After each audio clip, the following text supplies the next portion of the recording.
Okay, Assalamualaikum warahmatullahi wabarakatuh. So today we will continue our discussion for the chapter of heat. So we start from topic 4.1, that is thermal equilibrium. So the questions that we're going to discuss I took from the textbooks. So you also can refer your textbooks, okay, or you can refer the videos that we discuss. Okay. Question number 1. State what happened to two objects in thermal equilibrium. So when two objects in thermal equilibrium, what happened? 1. The rate of heat transfer between the two objects are equal. Okay, the rate of heat transfer between the two objects are equal. So the rate of heat transfer between the two objects are equal means what? Means the heat absorbed is equals to the heat release. The heat absorbed is equals to the heat release. Second, the temperature between the two objects also equal. The temperature between the two objects are equal. Okay, that is thermal equilibrium. Okay, that is question number 1. Question number 2 is our body in thermal equilibrium with the environment. Explain your answer. Okay, for question number 2, I want you to find what is the answer. I hope that you have learned thermal equilibrium, the concept of heat. Start with the lower form 1, form 2, form 3. So you have learned the thermal equilibrium concept before this. So try to find what is the answer for question number 2. Okay, for question number 3, Aisyah uses an uncalibrated laboratory thermometer to determine the temperature of liquid theta degrees Celsius. Okay, she finds that the length of the liquid column when the thermometer is put into the liquid is as shown in figure 4.6. Calculate the temperature of liquid theta. So how are we going to calculate the temperature of the liquid theta degrees Celsius? So we have to use the concept of change of length of the mercury column to the change of temperature. Kita kena guna konsep perubahan panjang turus merkuri kepada perubahan suhu. Macam mana tu? Okay, kita ada dua keadaan yang kita kena consider. Okay, satu keadaan pertama yang melibatkan perubahan suhu di antara theta darjah Celsius dengan suhu kosong. Dan yang keduanya ialah perbezaan suhu antara 100 darjah Celsius dengan suhu kosong. Okay, so macam mana cara kita nak selesaikan soalan ni? Okay, kita ambil keadaan pertama, perubahan suhu, temperature change dia. Temperature change. Okay, kita guna delta theta 1, iaitu antara theta darjah Celsius, suhu tinggi tolak suhu rendah. Maka kita dapatlah theta darjah Celsius. Maka pada ketika ini, berapakah dia punya perubahan panjang dia? Change in length of the mercury column. Berapa perubahan panjang dia? Kita tulis delta L1. So dia dah bagilah ketika perubahan suhunya antara theta darjah Celsius kepada 0 darjah Celsius, perubahan panjang dia ialah 4 cm. Okay, ini situasi pertama. Sekarang ni kita pergi kepada situasi yang kedua pula, second situation. So second situation kita ambil di antara suhu 100 dengan suhu 0 darjah Celsius. So berapakah dia punya temperature change? So temperature change dia delta theta 2, situation kedua. Suhu tinggi tolak suhu rendah 100 degree Celsius. subtract 0 degree Celsius, so we get 100 degree Celsius. So berapakah change in length of the mercury column kita? Change in length of the mercury column kita berapa? Delta L2. Dia dah bagi dah, ketika perbezaan suhu 100 darjah Celsius dengan 0 darjah Celsius, perubahan panjang dia ialah 12 cm. Okey. So itu dua situasi yang kita adalah. So daripada situ boleh tak kita tentukan berapakah suhu theta? Okey, dia nak tentukan suhu theta ni kena guna konsep mathematics. Okey, di mana kita punya perubahan panjang dengan perubahan suhu kita adalah berkadar langsung. Okey. Jadi macam mana kita nak selesaikan ni? Maka kita ambil cerita dia. Pertama, apabila perubahan panjang dia ialah 12 cm, maka perubahan suhu dia,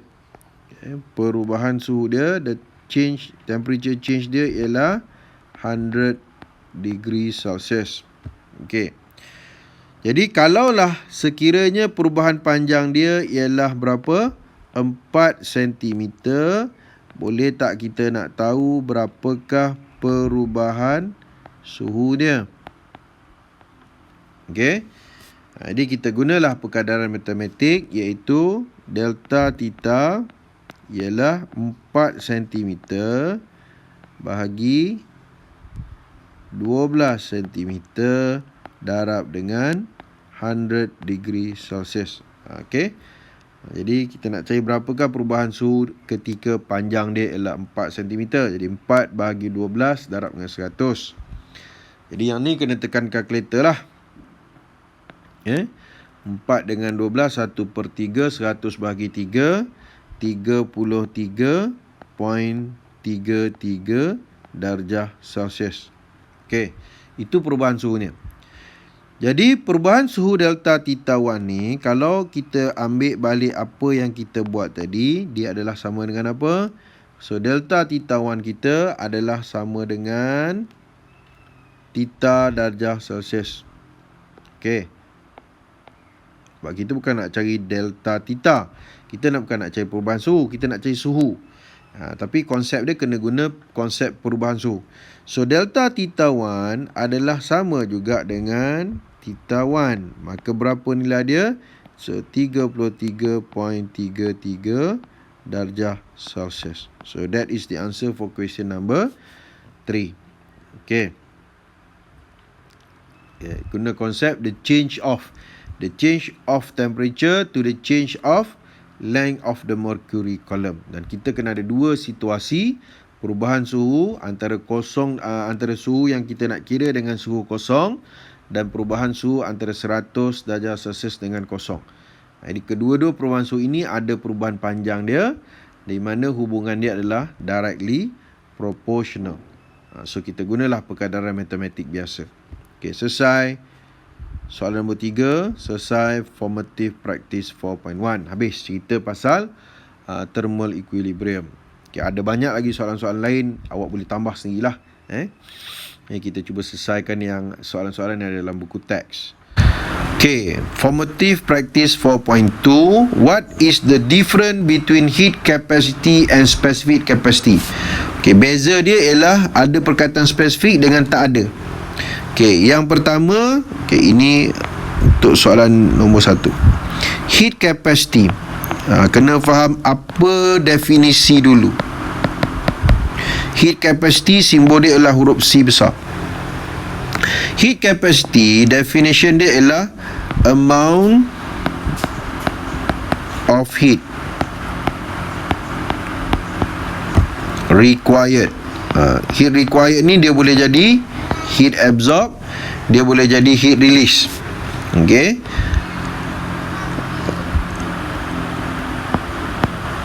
For a substance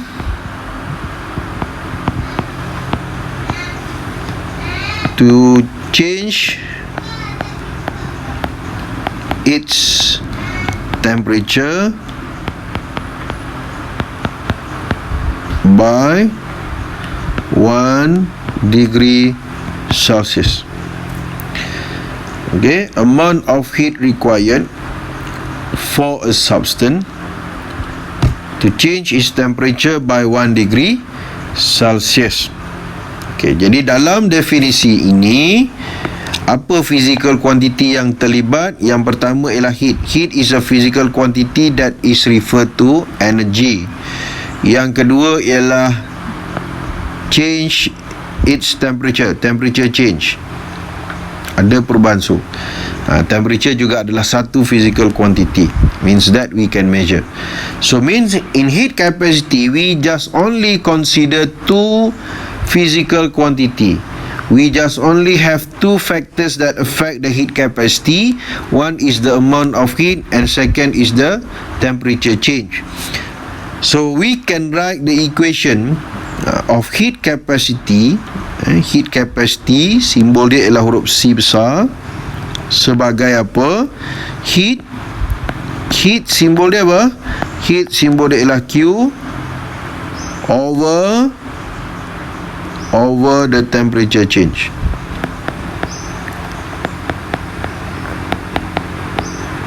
Temperature change, iaitu theta.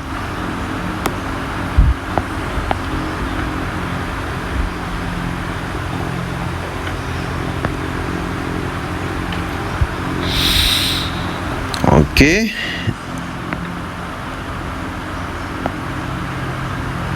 Itu equation untuk kita kira heat capacity, yang mana kita boleh simplify dia dengan menggunakan simbol, iaitu capital C equals to Q over theta. Dan dari segi SI unitnya ialah apa dia? SI unit dia ialah joule untuk heat, because heat is a form of energy.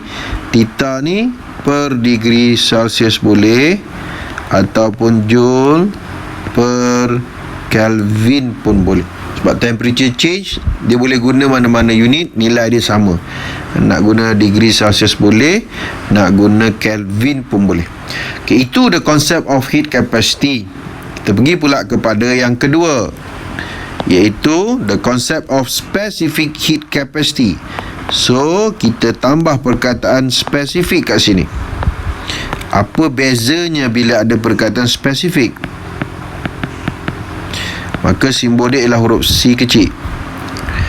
Okay, specific capacity pula ditakrifkan sebagai, is defined as amount of heat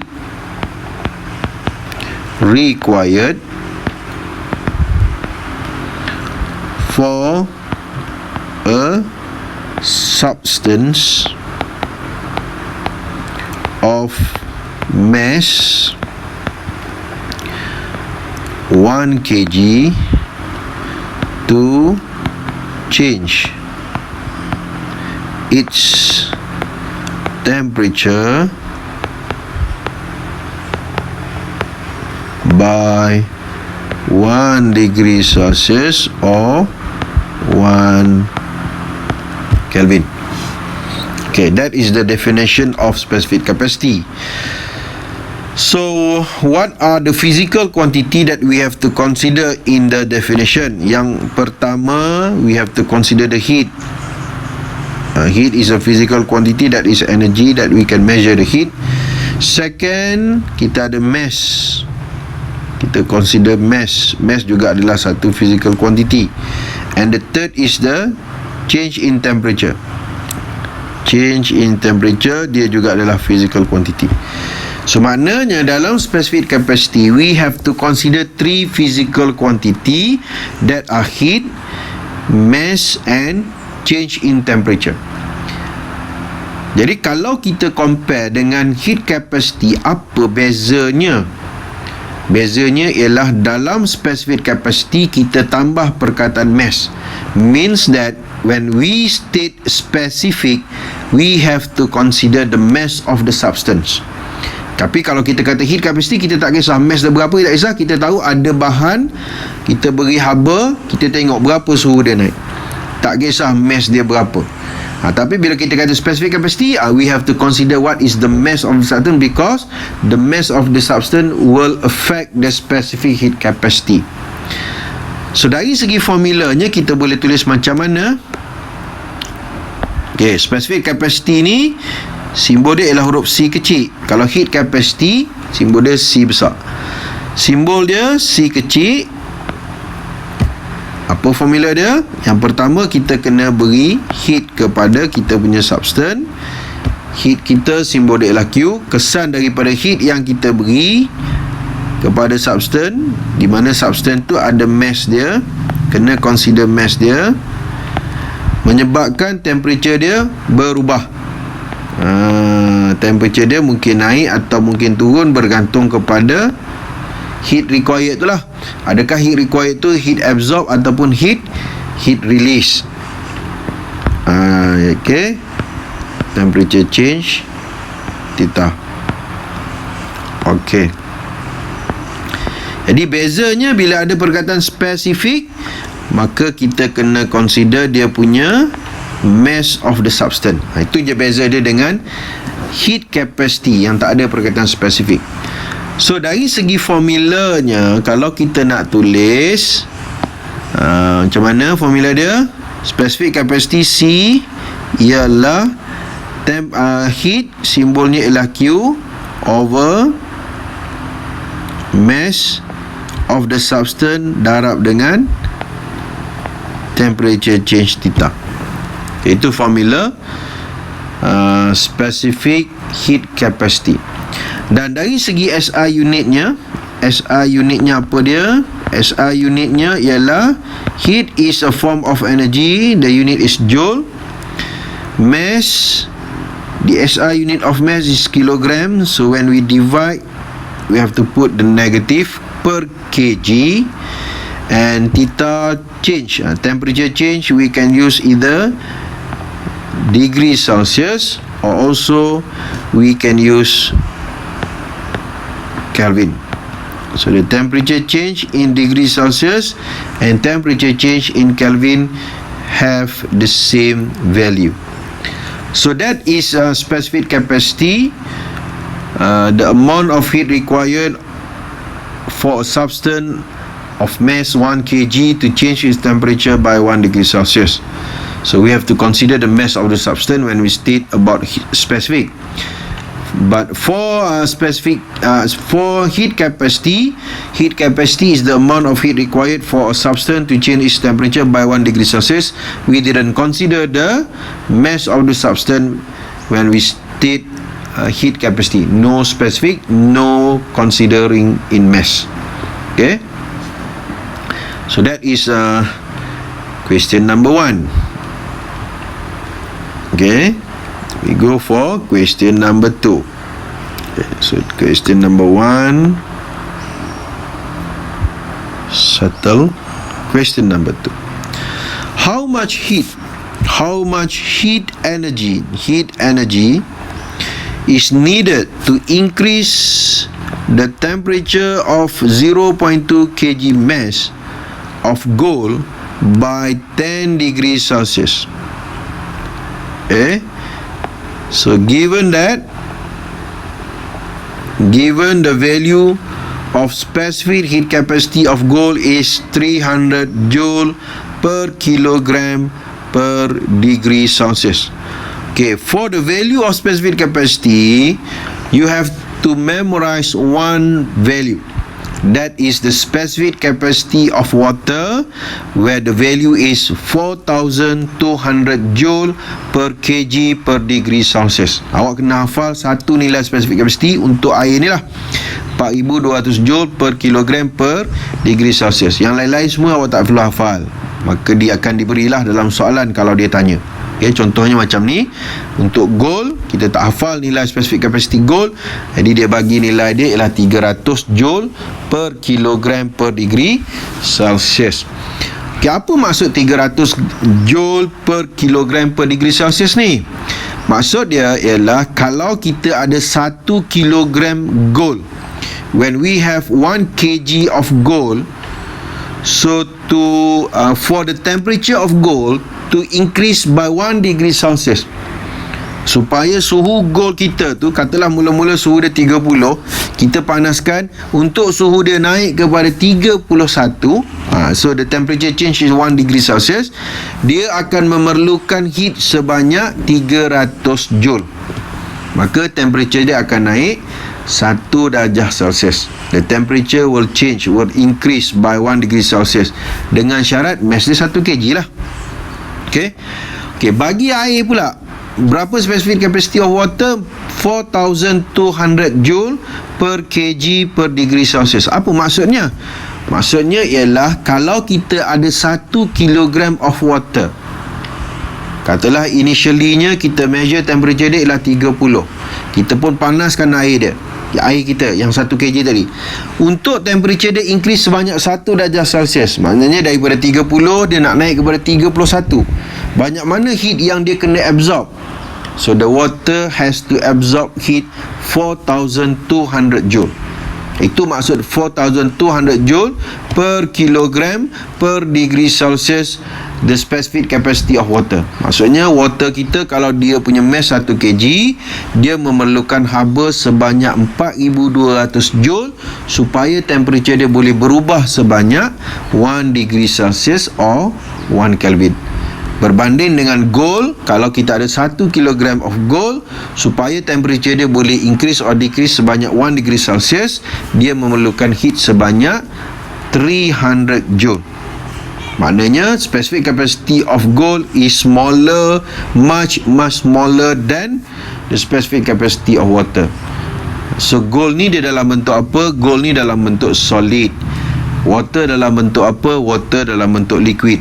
Jadi kebanyakan bahan yang dalam bentuk liquid, specific capacity lebih tinggi berbanding bahan dalam bentuk solid. Bahan dalam bentuk solid ni specific capacity dia lagi rendah berbanding bahan dalam bentuk liquid. Okey, itu cerita dia. So kita cuba tulis dulu apa information yang dia bagi. Yang pertama, dia bagi mass of the gold 0.2 kg. Kita nak temperature kita increase sebanyak 10 degree Celsius dengan specific capacity kita 300 joule per kilogram per degree Celsius. Boleh tak kita tahu berapakah banyak heat yang kita kena beri? Okey, kita pergi kepada question number 2. Okey, so cikgu kena add lagi page. Okey, sekejap add page. Okey, so dia tak nak hilang, kita buang dulu.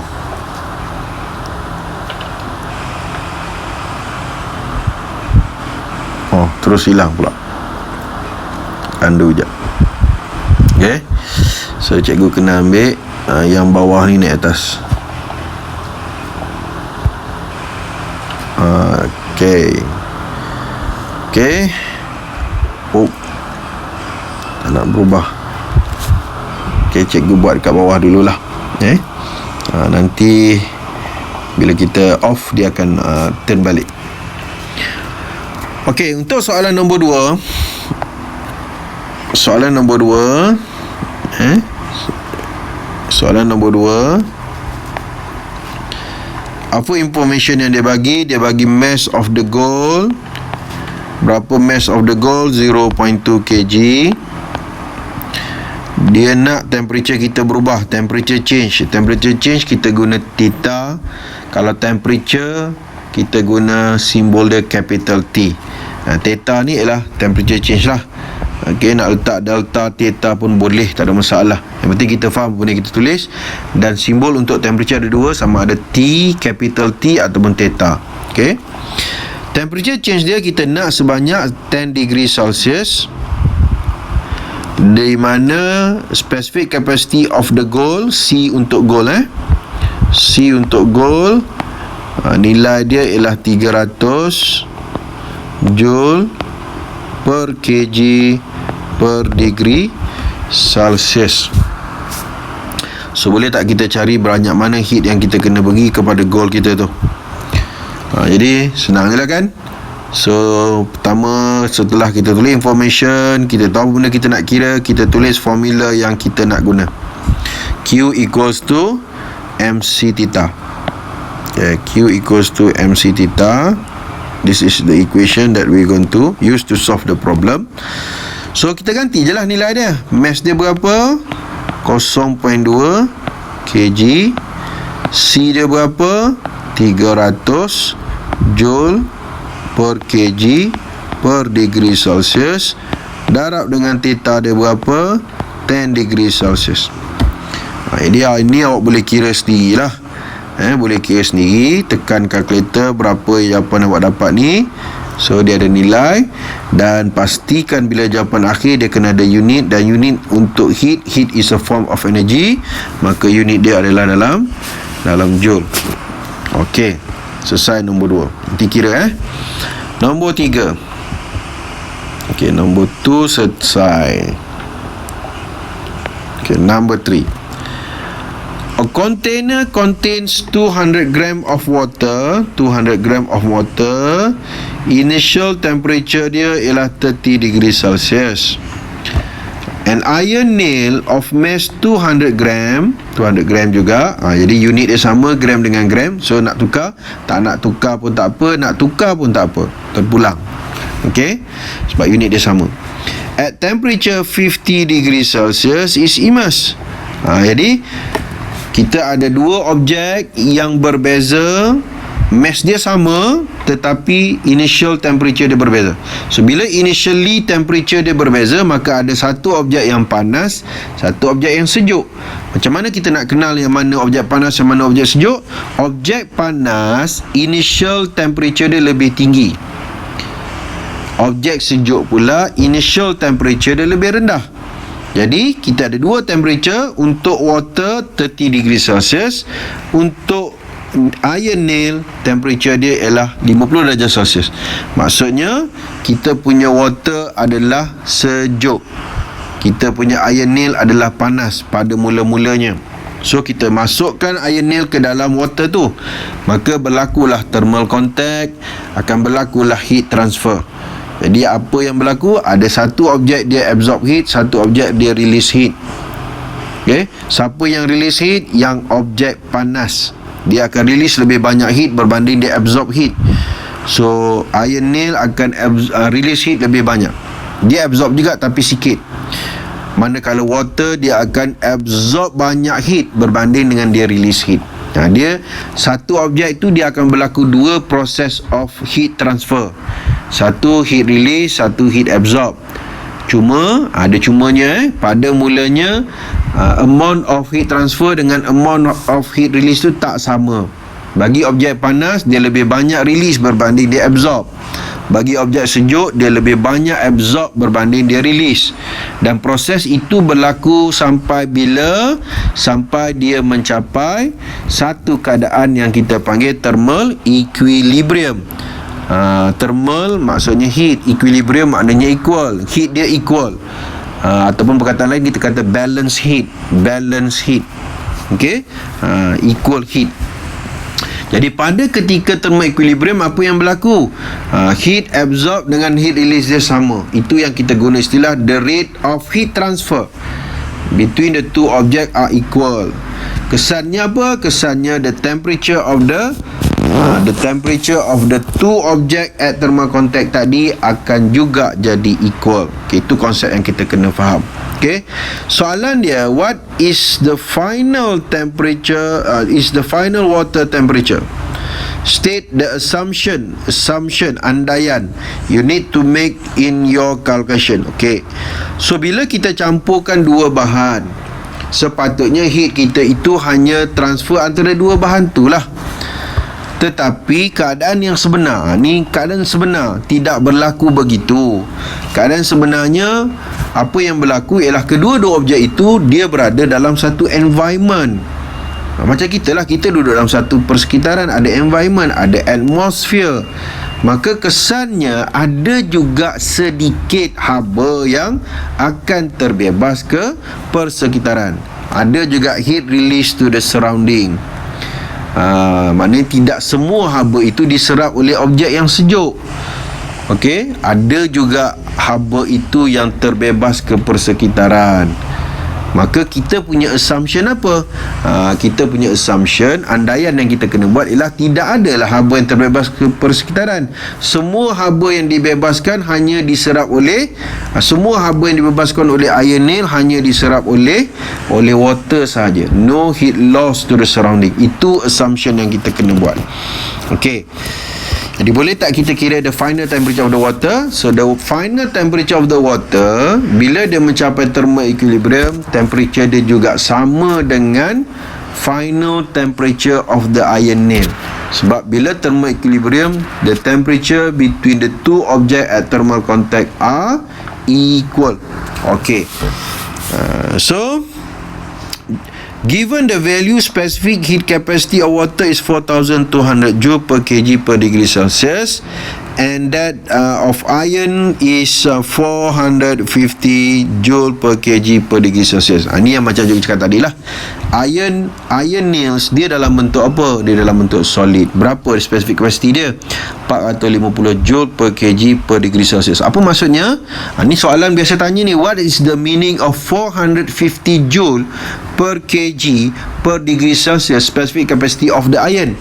Maksudnya ialah if we have 1 kilogram of iron, so to increase the temperature by 1 degree Celsius, to change its temperature by 1 degree Celsius, the iron required heat 450 joule. Supaya temperature dia boleh berubah, sama ada nak naik ke nak turun ke, tengoklah. Kalau dia absorb heat, temperature dia naik. Kalau dia release heat, temperature dia akan turun.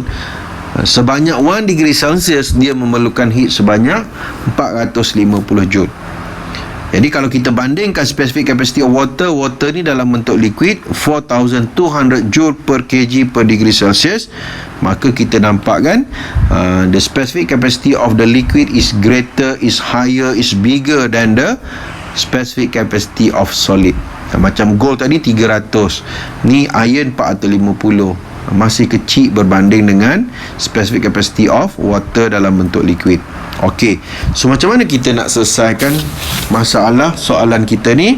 Kita tengok maklumat yang dia bagi. Kita ada 200 gram of water. Okey, kita catat dulu sekejap.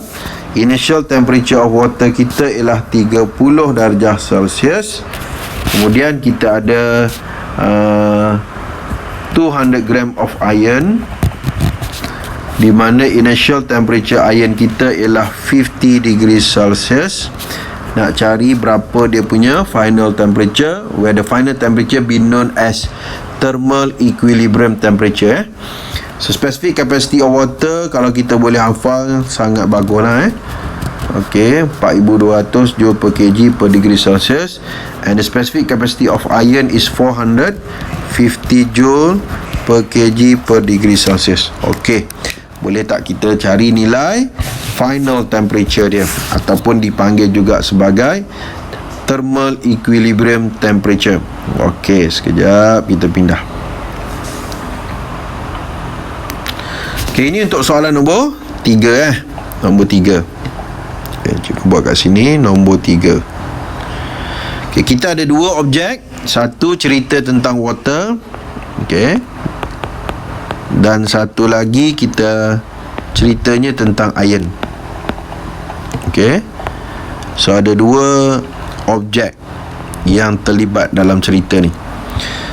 Okay, jadi terpulanglah. Kalau awak nak ambil water ni sebagai objek 1, iron sebagai objek 2 pun boleh, untuk memudahkan awak menulis dia punya information tadi. Sebab kita menulis information guna simbol, jadi kita nak memudahkan penulisan tu, kita bolehlah guna simbol, nak beritahu water tu sebagai substance apa, water sebagai substance 1, iron sebagai substance 2, boleh juga, senang nak tulis.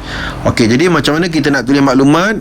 Pertama mass. Jadi mass kena guna international symbol. Simbol untuk mass ialah M. Cuma mass untuk siapa ni? Water. Jadi water tu kita boleh tulis W. Terpulanglah. Yang penting kita faham Dia cuma dia subscript dia subscript dia makna di bawah M kita tulis. Ataupun tak nak guna MW, kalau kita dah define water sebagai substance 1, boleh juga kita tulis M1. Terpulang lah yang mana awak rasa mudah. Berapa mass of water kita? 200 gram. Initial temperature of water berapa? Mula-mula temperature kita 30 darjah Celsius. Okey. Pergi kepada bahagian kedua, iron, mass of iron.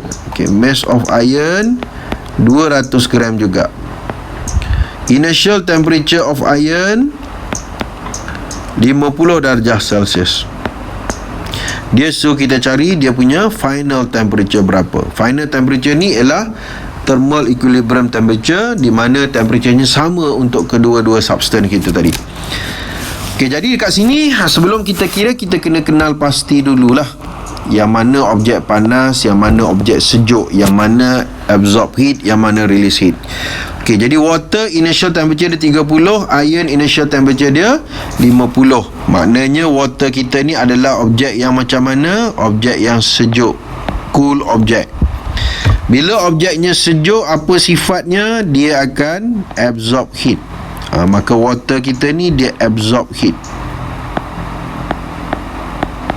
Okay, itu yang berlaku. Manakala kita punya iron pula, suhu dia lebih tinggi, initial temperature dia lebih tinggi, dia bertindak sebagai objek yang panas. Dan bila objek panas, apa sifat dia? Dia akan release heat. Okey, kita kena kenal dulu. Okey. Jadi bila ada absorb heat, bila ada release heat, kesannya temperature dia akan berubah sehinggalah dia mencapai satu nilai temperature yang sama. Bila tu ketika thermal equilibrium, di mana rate of heat transfer dia adalah sama. Okey, satu lagi yang awak kena faham ialah ketika thermal equilibrium, temperature dia kita kata sama. Di mana temperature dia yang sama itu, dia akan terletak di antara dua initial temperature bagi kedua-dua substance yang thermal contact tadi. Jadi satu temperature kita 30, satu temperature kita 50. Kita punya final temperature must be in between, duduk antara. Jadi duduk antara ni tak semestinya duduk tengah-tengah. Kita kena kira lah berapa nilai. Jangan kita buat simplify, kita simply kata dia duduk tengah-tengah. Tak boleh, salah tu. Sebab dia bergantung pada faktor lain, mass kan, substance, specific capacity. Kena buat calculation. Cuma nak kira macam mana. Okey, jadi final temperature dia mesti duduk antara 30 darjah Celsius dengan 50 darjah Celsius. Okey, in between. Tapi in between tu tak semestinya berada di tengah-tengah. Kena kira lah. Okey, macam mana nak kira? Okey, ketika dia mencapai thermal equilibrium, thermal equilibrium, apa yang berlaku ialah kita punya heat absorb akan sama juga dengan heat release, ataupun yang kita panggil sebagai the rate of heat transfer between the two object at thermal contact are equal. So siapa yang absorb heat, siapa yang release heat? Heat simbolnya ialah Q. Ni kita nak simplify ni, nak guna simbol dia. Absorb heat ialah water, manakala yang release heat adalah iron. Cikgu dah ringkas. Jadi kita tengok lagi, kedua-dua objek ni, substance ini, ada tak perubahan suhu yang berlaku bila dia bersentuh? Ada. Ada temperature change. Jadi bila ada temperature change, apa formula yang kita nak guna untuk kita kira Q? Sedangkan Q ni kita dah belajar habis dah, tajuk heat. Ada dua formula yang kita boleh guna nak kira Q. Satu, kita guna formula MC theta. The second formula to calculate heat is ML. Jadi macam mana kita nak tahu bila nak guna MC theta, bila nak guna ML ni? Kita tengok dalam situation tu ada tak perubahan suhu berlaku. If there is a temperature change, so the equation that we have to use to solve the problem is MC theta. Sekiranya tidak ada perubahan suhu, dia berlaku pada melting point, takat lebur, dia berlaku pada boiling point, takat didih. Pada masa tu temperaturenya constant, unchanged, maka theta-nya akan jadi kosong lah. Sebab temperature ni tak berubah. Jadi bila theta kita kosong, temperature kita unchanged. So to solve the problem, to calculate the heat Q tu, kita kena guna formula ml. Dan L tu ada dua Satu L untuk fusion, satu lagi L untuk vaporization. L fusion ialah proses apa? Daripada solid tukar jadi liquid. Vaporization pula proses apa? Daripada liquid kepada gas. Okey, jadi dalam kes soalan nombor 3 ni, dua-dua melibatkan perubahan suhu. Kita guna formula MC theta untuk water akan sama juga dengan MC theta untuk iron. Okey, so kita masukkan nilai. So M untuk water 200 gram. Nak tukar tak payah tukar sebab dua-duanya dalam gram. Okey, darab dengan C water 4200 darab dengan theta water. Okey, kita tengok water initial temperature water kita 30. Kita punya T yang kita nak cari tu dia lebih tinggi daripada 30. Jadi nak cari theta ni, suhu tinggi tolak suhu rendah. Jadi yang mana tinggi? T dengan 30, T tinggi. So T tolak 30 darjah Celsius lah.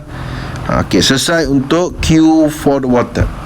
Kemudian kita kira pula Q untuk iron. Berapa mass of iron? 200 gram. So tak payah tukar kepada kg pun tak apa sebab 22 gram. Nanti dia cancel off. Darab dengan specific capacity of iron. Dia bagi tadi berapa tadi specific capacity of iron? Specific capacity of iron. Okey, so cikgu tak tulis kat sini. Sekejap kita masukkan specific capacity, simbol dia C kecil. Untuk iron 450 Joule per kg per degree Celsius. Manakala C untuk water pula 4200. Untuk iron 450. Okey, per degree Celsius. Okey, so kita masuklah dalam formula ni. Specific capacity untuk iron 450 darab dengan theta iron pula. Okey, tu macam mana nak kira theta iron? Berapa initial temperature of iron? 50 darjah Celsius. Berapa temperature T? Temperature T lebih rendah daripada 50. Jadi nak cari theta ni, dia mesti suhu tinggi tolak suhu rendah. So initial temperature of iron 50. Jadi 50 tolak T. Okey, itu konsep dia. So daripada sini boleh tak awak carikan nilai T? Yang ni matematik lah. Awak tekanlah kalkulator, cubalah kira berapakah nilai final temperature dia. Betul tak nilai final temperature dia ni berada di antara 30 dengan 50 darjah Celsius? Bila final answer nanti, jangan lupa berserta dengan unit dia. So unit dia ialah Celsius. Okey, so bolehlah kira tekan kalkulator. Cuma konsep nak kena faham. Jadi cikgu nak bagi idea je macam mana nak selesaikan masalah. Yang calculation, yang tekan kalkulator tu boleh kira lah. Cuma awak kira lah berapa jawapan awak dapat.